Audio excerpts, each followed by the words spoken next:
जुड़ी एक और नई जानकारी सामने आ रही है। जैसा कि अभी हमारे सहयोगी एहतियाब शेख ने बताया कि राजा को मारने के लिए प्लान बी भी तैयार था, यानी कि प्लान ए अगर कामयाब नहीं होता तब भी राजा की मौत तय थी, क्योंकि उसको मारे जाने का प्लान बी सोनम ऑलरेडी तैयार कर चुकी थी। सुपारी किलर अगर राजा को नहीं मारते तो खुद सोनम राजा का मर्डर करती, राजा को मौत के घाट उतार देती। और यह प्लान बी था, राजा को खाई में धक्का देने का प्लान। यानी कि अगर सुपारी किलर एंड टाइम पर मुकर जाते या फिर उनका यह प्लान फेल हो जाता तो सोनम किसी बहाने राजा को खाई के पास ले जाती, सेल्फी खींचने के बहाने ले जाती और राजा को खाई में धक्का देकर मौत के घाट उतार देती और उसके बाद वो नेपाल भाग जाती।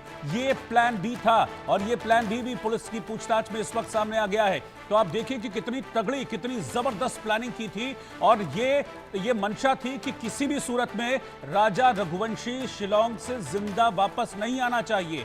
और ये साजिश रचने वाली उसकी पत्नी, जिसने पहले प्लान तैयार किया, सुपारी किलर्स को पैसे दिए, उनको शिलांग भेजा और फिर राजा की लोकेशन शेयर करती रही, अपनी लोकेशन वो लगातार शेयर करती रही। लेकिन सोनम के मन में चल रहा था, कहीं ना कहीं एक डर था कि अगर प्लान ए फेल हो गया तो क्या। इसके लिए उसने बाकायदा एक बैकअप प्लान तैयार किया हुआ था। प्लान बी ये था कि अगर ये लोग राजा को नहीं मार पाते किसी वजह से तो सोनम खुद राजा को मौत के घाट उतार देती। इस वक्त आप लाइव तस्वीरें देख रहे हैं शिलांग से, मैं आपको लाइव तस्वीर दिखा रहा हूं।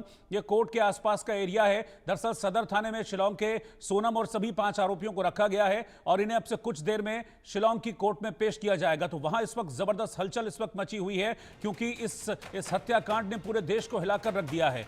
पहले एक पति पत्नी घूमने के लिए, हनीमून मनाने के लिए शिलांग जाते हैं, अचानक से दोनों गायब हो जाते हैं। उनके बारे में कुछ दिनों तक कोई जानकारी नहीं मिलती। फिर अचानक से राजा की लाश मिलती है, राजा की लाश के पास सोनम का जैकेट मिलता है।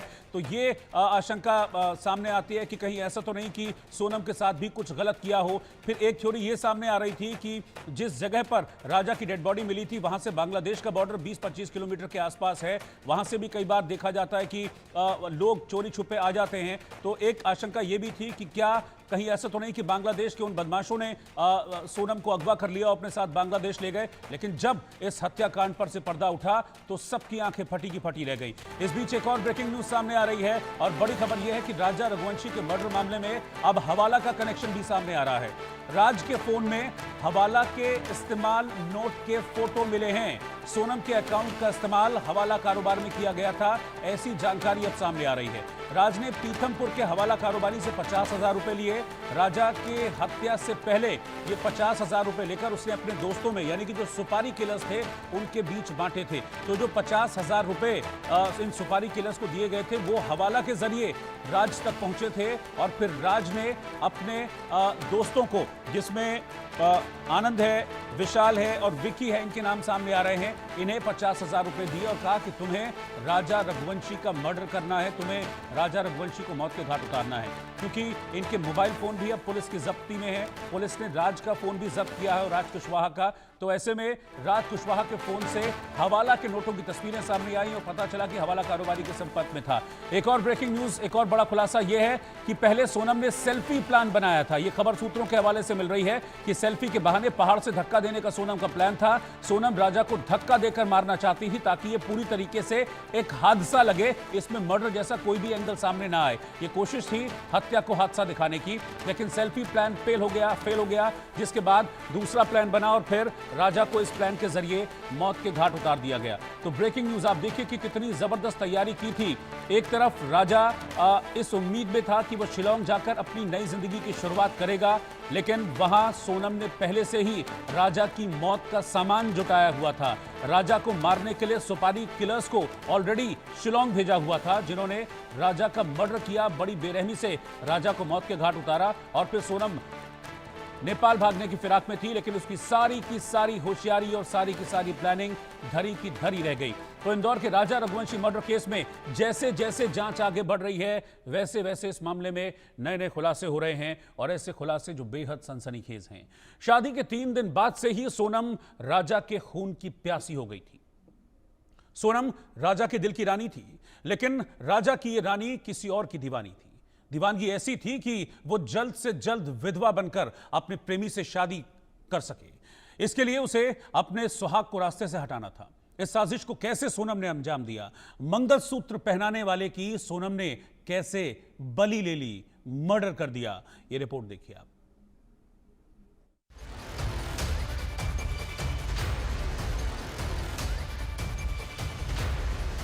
बेवफा सनम कातिल, सोनम का खूनी दिल।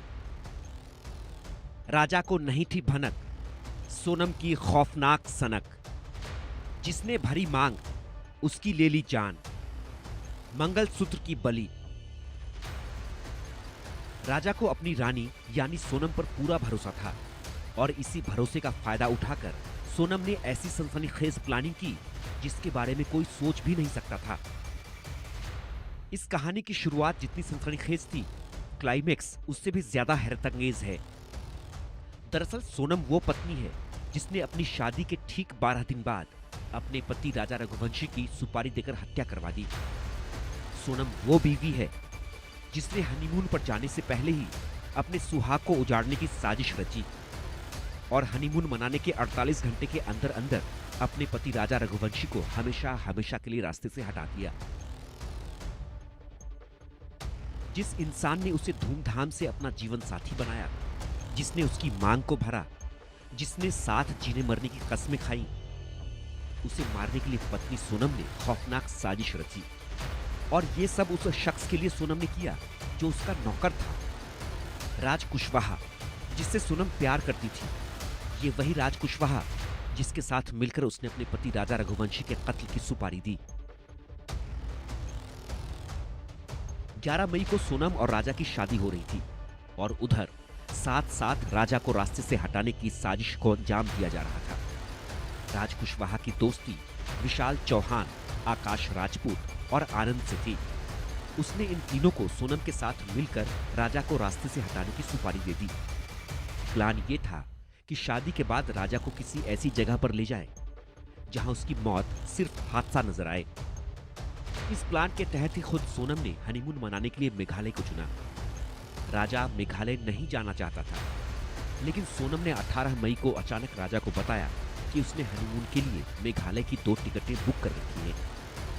कमाल ये था कि सोनम ने वापसी की टिकट बुक नहीं की थी।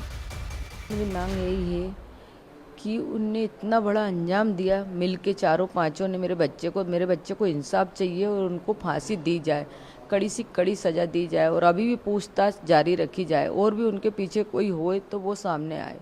हो सकते हैं, क्यों नहीं हो सकते? जब वो इतना रास्ता बदल सकते हैं यहाँ से वहाँ से, तो फिर वो आगे भी हो सकते ना। हमने उस चीज़ पे गौर नहीं करा ना, ध्यान ही नहीं दिया ना। मतलब कि अपन शक क्यों करेंगे? अपन किसी की लड़की लेके आ रहे हैं अपने लड़के के लिए, तो अपन तो जो उसका पुराना क्या बीता हुआ है उस पर तो अपना ध्यान जाएगा नहीं। अपन को तो नई खुशियाँ दिख रही थी ना, तो अपन ने तो नई खुशियाँ की तरफ ही ध्यान दिया था ना। सोनम पर राजा आंख बंद करके भरोसा कर रहा था, लेकिन उसे क्या पता था शादी के बाद कदम कदम पर सोनम बेवफाई के साथ हत्या की प्लानिंग तक कर रही है। और फिर 23 मई को पत्नी सोनम ने पति राजा को भयंकर मौत दी। सोनम के बताए लोकेशन पर तीनों सुपारी किलर पहुंचते हैं और राजा रघुवंशी के सिर पर पेड़ काटने वाले तेजदार हथियार से वार करते हैं। राजा तड़प तड़प कर मर जाता है और बेवफा सोनम अपने मंसूबों में कामयाब हो जाती है। सोनम इतनी सनकी निकलेगी ये तो किसी ने सोचा भी नहीं था। सोनम अब सलाखों में है और उसका पाप चिल्ला चिल्ला कर बता रहा है। Bureau report, India news.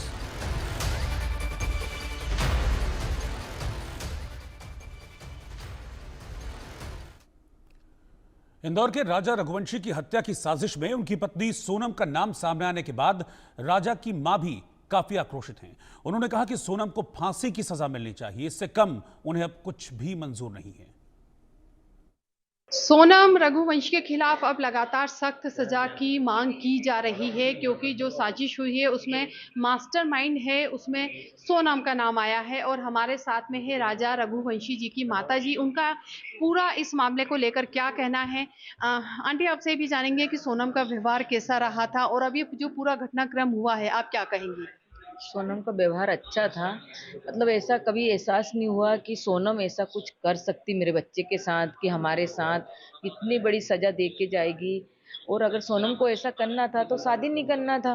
किसी के बच्चे के साथ ऐसी क्या दुश्मनी थी, मतलब उसको उसको भगना था, जाना था, जिसके साथ जाना था तो उसके माँ बाप को भी नहीं छिपाना था उसको, उनको भी क्यों नहीं बताया उनने, और उनको नहीं बताया तो नहीं बताया, राजा को बताती तो हमारा राजा कोई उससे शादी थोड़ी ना करता जबरदस्ती। और इसके बाद हो सकता है कि शादी के बाद वो घर गई थी ना, तब वापिस नहीं आना था, मगर इसको हनीमून पे क्यों ले गई वो, फुसला के, मतलब वो करके कि नहीं चलो चलो मैंने टिकट करा ली, अब कैसे नहीं जाओगे देखता हूँ, तो ऐसा क्यों करा उसने।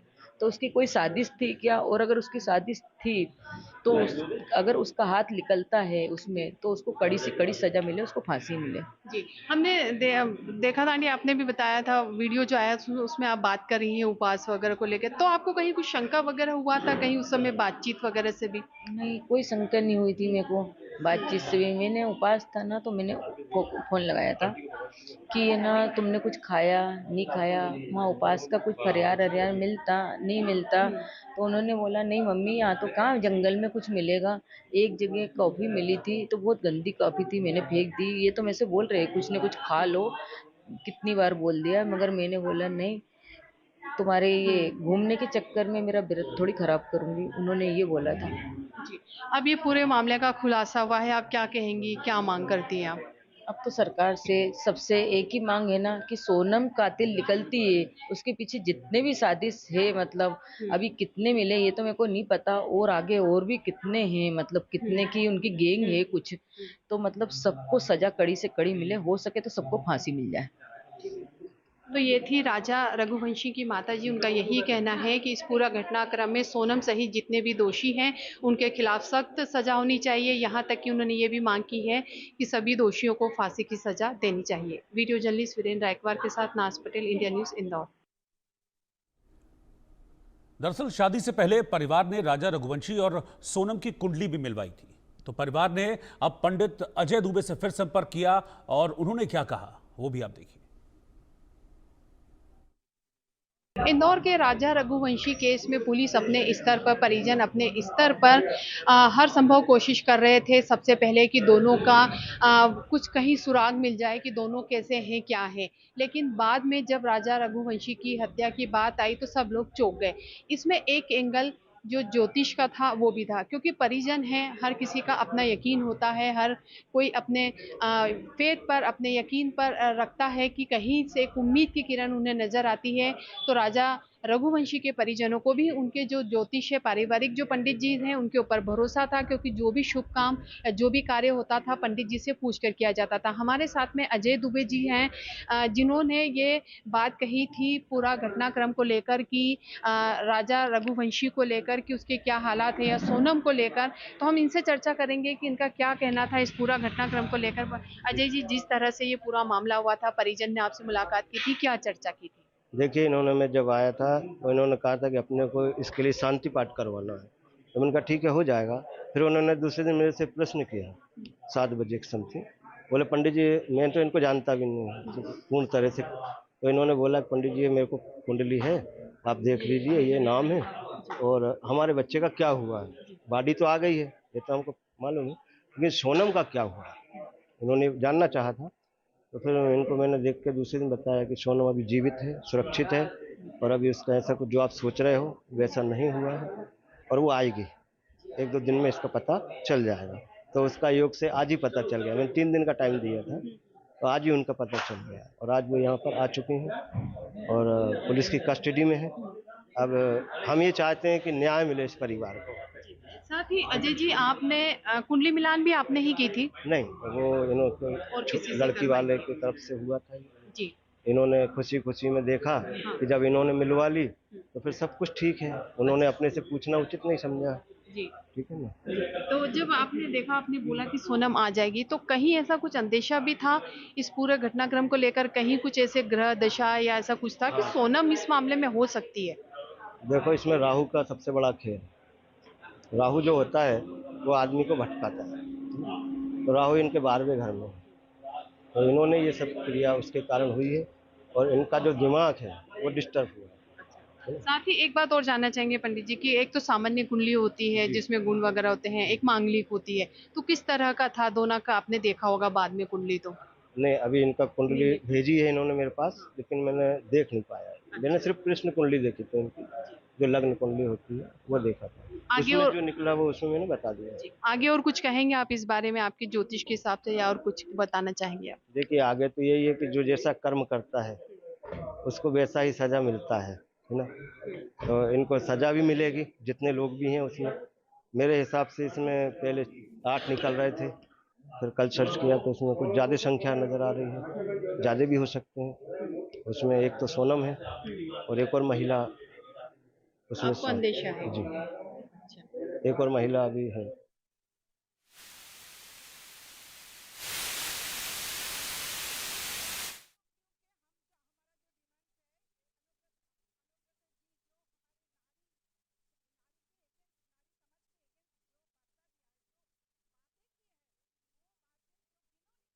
ये शिलांग की तस्वीरें हैं जहां पर अब से कुछ देर में सोनम और इस हत्याकांड से जुड़े 5 आरोपियों की शिलांग की अदालत में पेशी होने वाली है।